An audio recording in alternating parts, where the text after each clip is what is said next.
Hello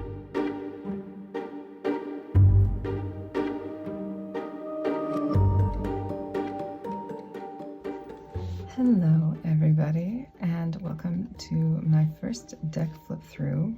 I decided to start this during spooky season because spooky season has some of the best decks. And I decided to start with the Halloween Oracle by Stacey Demarco because I love this deck, period, but especially during spooky season. Lifting the veil between the worlds every night, because of course you don't have to wait till Halloween to use this deck, but it's very nostalgic. That's one of my favorite things about it, but you'll see that when we flip through the cards. So let's take a look.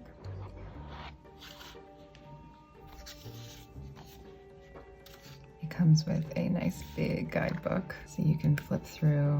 Gives a little history of Halloween, actually. A little about the scariest night of the year. Gives layout ideas, I mean, fairly typical for a guidebook. And then the cards gives you about a page and a bit for each card. Some are a little bit longer than others, some are shorter, but it's very easy to read. It's one of those decks that's very, very easy to get acquainted with, let's say. But I always find Oracle decks are a little bit easier to connect with than Tarot, because Tarot itself has such a deeper meaning and existing stories for each card. Oracle's a little bit more its own little world. Every deck is like its own little world. So the cards are fairly large, which I also think is kind of typical for a lot of Oracle decks. It's got this cute imagery on the back of the pumpkins, cauldron, bat, cat, broomstick, hat. Very cute. Nice matte cards. Very thick.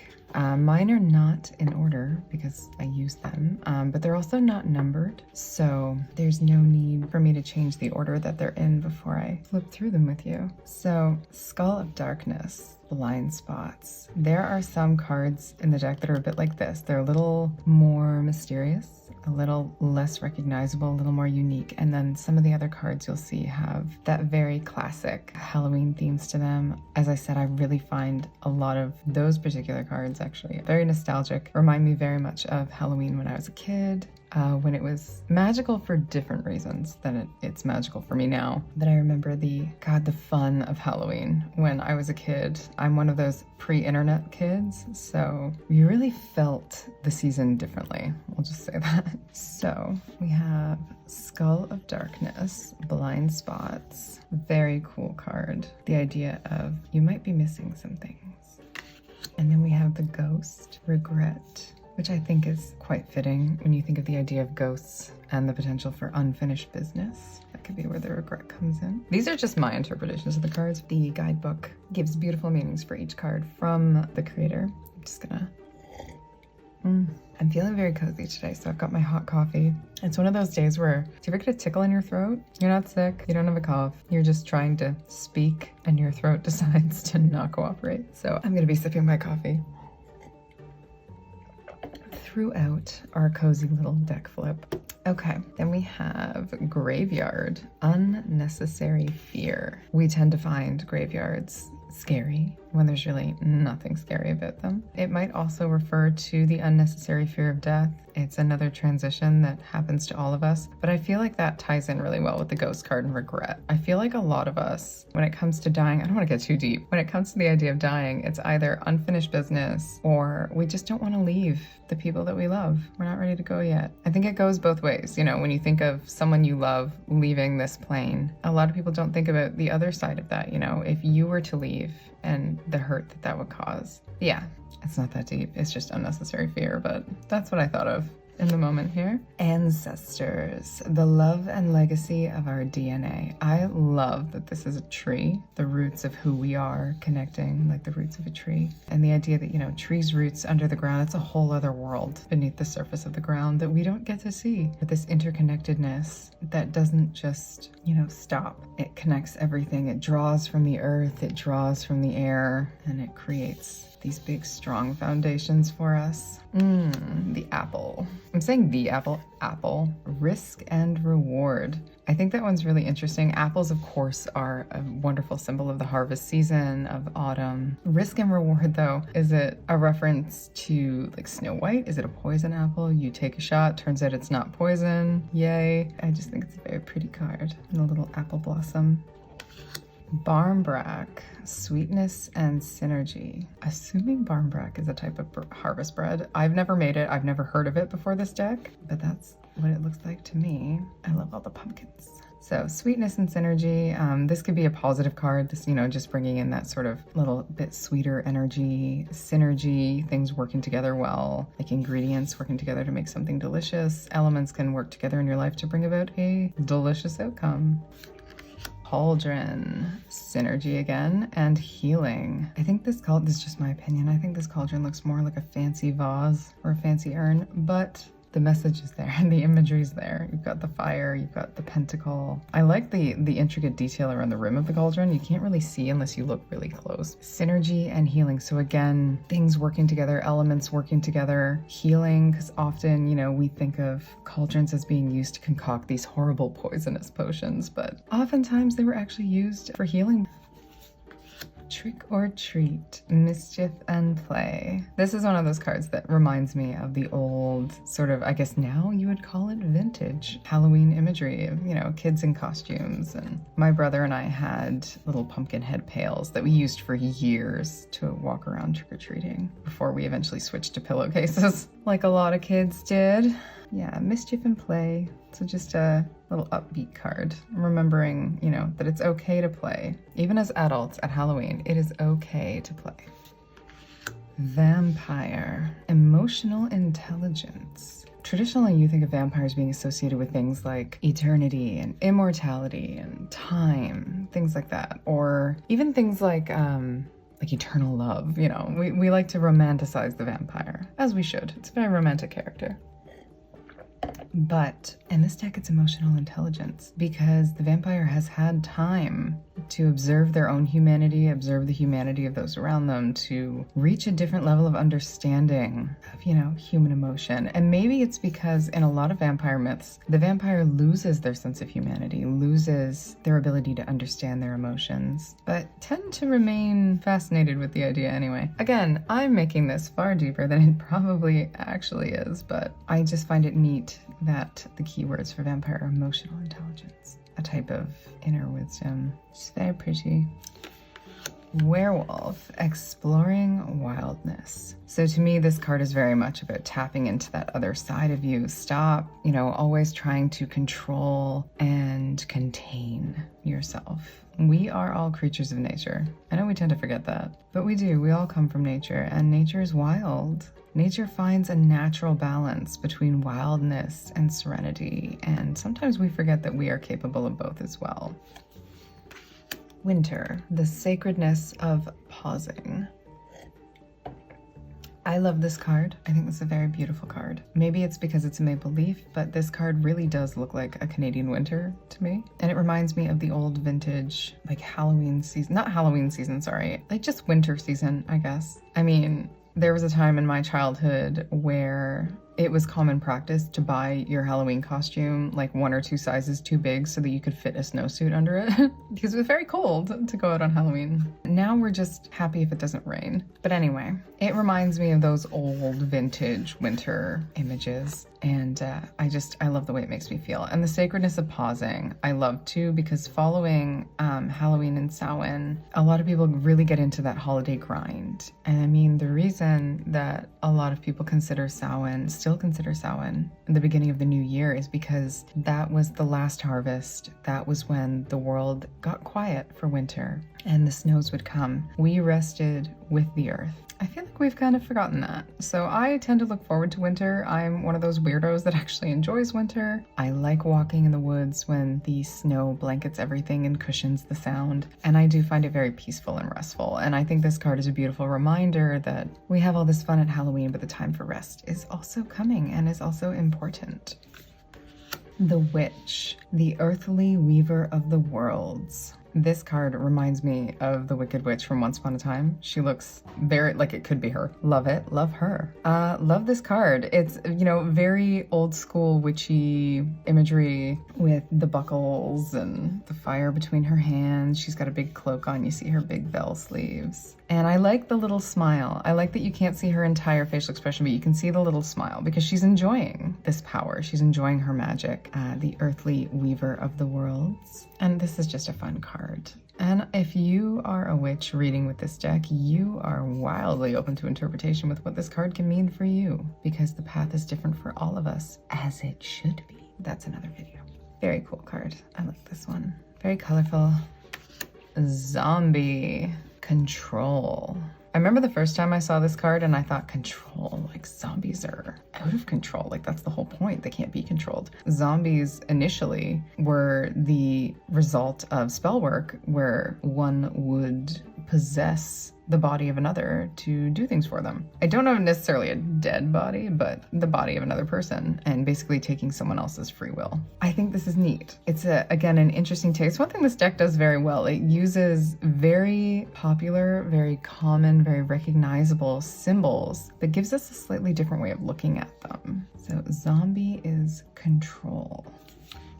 I'm trying not to make this video too long, so I gotta stop getting so deep with all the cards. Joy, rejoicing in the present. Well, that's an easy one to not get super deep on because it's pretty straightforward. I've got all these pretty maple leaves again. The only thing is she doesn't look very joyous. It's like my only criticism about this card is she doesn't look particularly joyful, but joy, rejoicing in the present. Skeleton, strength. So interesting. We think of bones as being fragile, but I mean, strength makes perfect sense. I mean, when we're gone, even thousands of years later, our bones remain. That is us enduring, our physical form anyway. So I like, again, the idea of, you know, sort of turning what our obvious assumption of something would be on its head. So I see this card as enduring.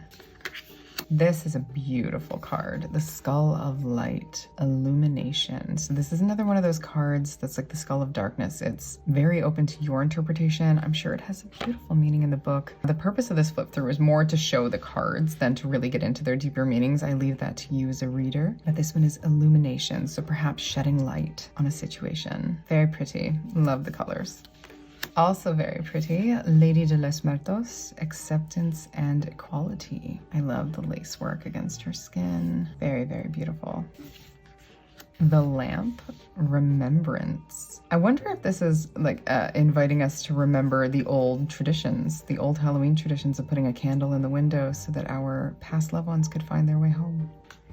Skull of Stars, another very beautiful card. Infinite Possibilities. I love this card. Not only is it, you know, visually beautiful, like all the skull cards. I think the skull cards are probably my favorites in this deck because they're just so pretty. The infinite possibilities. So Skull of Stars because the galaxy is so, well, I mean, space is so endless. We're fairly aware of the limits of our own galaxy at this point, which is wild. A very pretty card. Very positive too, leaves things open.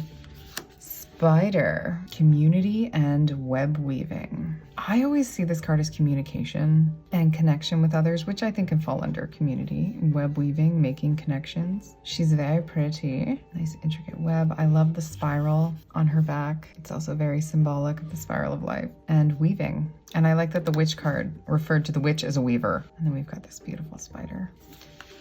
Eternal love. Love is love is love, and it transcends physical death. Loving across time. I like the roots making the shape of a heart there. Very pretty. Oh, I like the little daisies too. Forgiveness. Reducing burden. Letting go. Sometimes, you know, we're often told to forgive those who wrong us, not for them, but for ourselves. And sometimes that can be difficult to do. Sometimes it does feel better once you do it. And other times, the person you need to forgive is yourself for believing that you allowed it to happen, or, you know, things like that. If you find you can't forgive them, see if you can forgive yourself, and you might feel a little bit lighter. Midnight, the most magical hour of all. It kind of looks like it's like winter, so it's kind of cold, the coldness of midnight, but also the infinite possibilities of what you can do. Mummy, change. Also interesting, because mummification is sort of the process of ensuring something stays as close to the way it is as possible. It's like a preservation, right? So to have it mean change, like, is that to suggest when someone is mummified or something's mummified, that's the change, that transformation, that transition into that next phase? Who knows? But yeah, mummy. Owl, wise seeing, wise action, because owls see so much from their vantage point. Their vision is insanity, besides the fact that they can turn their heads all the way around. So being able to see everything and being able to make decisions based on what you see, not, you know, getting trapped in tunnel vision or refusing to look at everything in case something changes your mind because you're being stubborn, things like that. Look at everything before you act. Another owl. This one is Dawn, the light after the darkness. Sort of like the star in tarot. Another positive card, this happy card. Hearth, happiness in our hearts and homes. Nice warm, cozy card. And a very, I think, a rather traditional meaning for the hearth, happiness in our hearts and homes. The hearth was where we cooked and gathered and kept us warm in the winter and cooked our food and all sorts. Interesting. Invisibility, authenticity. Again, a card that can have a lot of different meanings and is wildly open for interpretation, but this idea that we are wholly ourselves when no one else can see us versus the masks we put on when we're around people. This might be a call-out card for some of us. Very interesting concept. I love this sort of space around here that looks almost like a web, but it reminds me of actually what the human iris looks like when you zoom in on it. So seeing, not seeing. Jack-o'-lantern, protection, a very classic Halloween card. Every time I read this, jack-o'-lantern protection, I think of that line from Trick or Treat when Mr.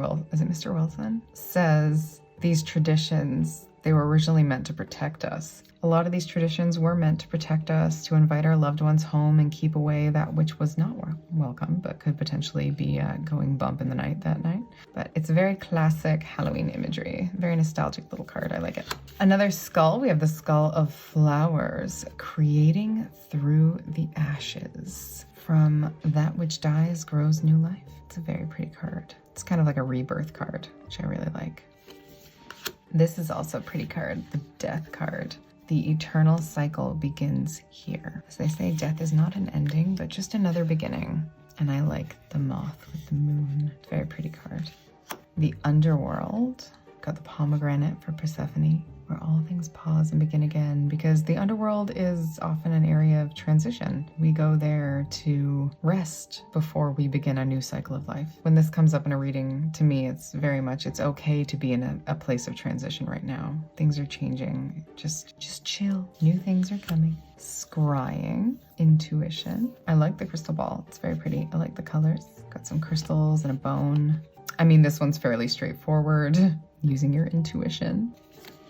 The Veil. I like this card. This one, I mean, in my opinion, doesn't look like a lot of the other ones. It's the same sort of editing and filtering, but it just has a slightly different vibe to it. The Veil. The future.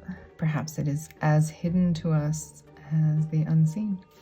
We're almost at the end. We've got the Black Cat. Fortune meets opportunity. Very classic Halloween image. I like the stack of old books. And is this the last one? This is the last one. And this is one of my favorite cards in the deck. Night Song, Hidden Talents.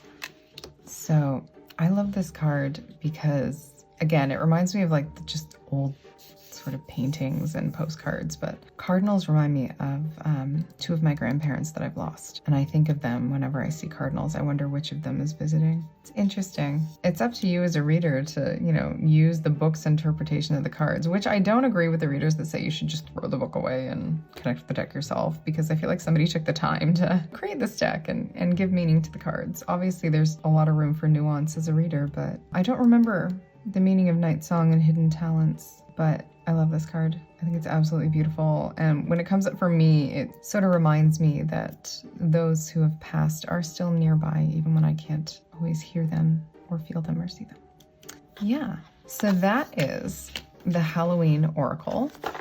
Again, it's very classic imagery, very nostalgic imagery to me. I'm going to maybe pull a card for everybody that's watching. Because these cards stick together, so I often shuffle them like this, because when I try to shuffle them the traditional way, they just sort of stick. So I want to make sure that I give them a good mix, and then we'll pull a card.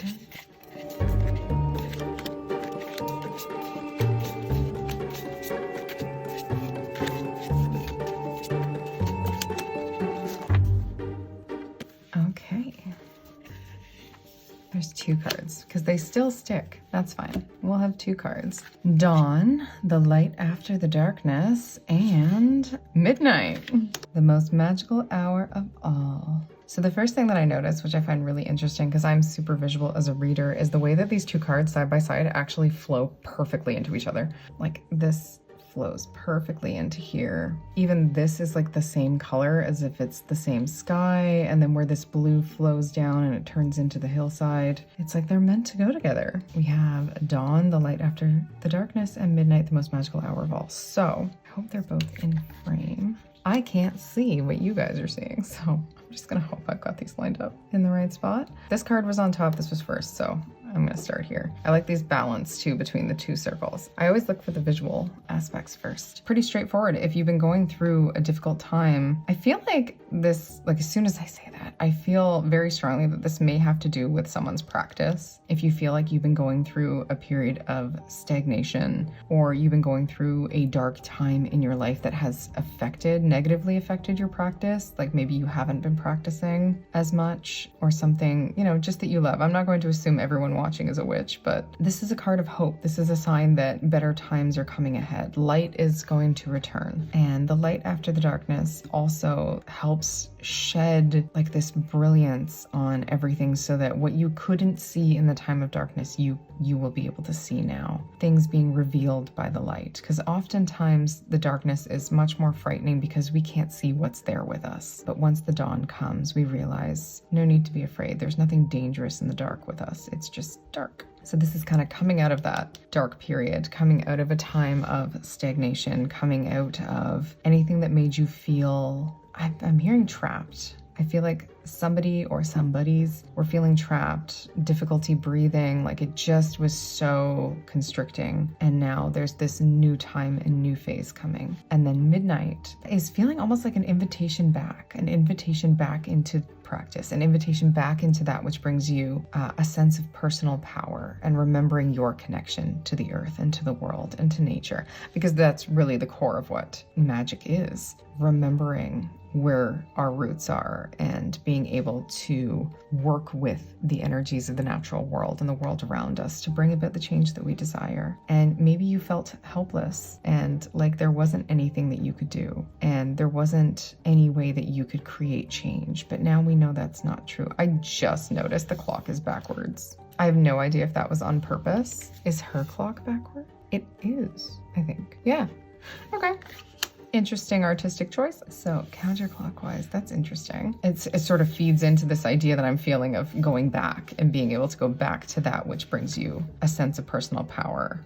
Every time I want to say that brings you joy, I get stopped, and it's like, no, it's not about joy. It's about feeling empowered. It's about feeling your magic. It's like having that feeling that pulses at your fingertips and reminds you that you are in control and that you do have the ability to make meaningful change for yourself. You will not be trapped forever. And I also feel like together these cards, especially for somebody who practices witchcraft, it's a nice reminder that you are never helpless. There is never nothing you can do because you are in tune with something much greater. So I hope that resonated, and thank you for watching and being here. And I'm going to do my best throughout the month to do other deck flip throughs for the 6 decks that I'm currently reading with during spooky season. I have a fair amount of decks listed as options when you book a reading with me on my website, but every spooky season, I add some spooky options that I don't have all year. They're just for spooky season, and they go until November 1st at midnight. So thanks for being here, and I'll see you guys in the next one. I hope it wasn't too cringe. I'm cringe, but I am free. Have an awesome day, guys. Bye.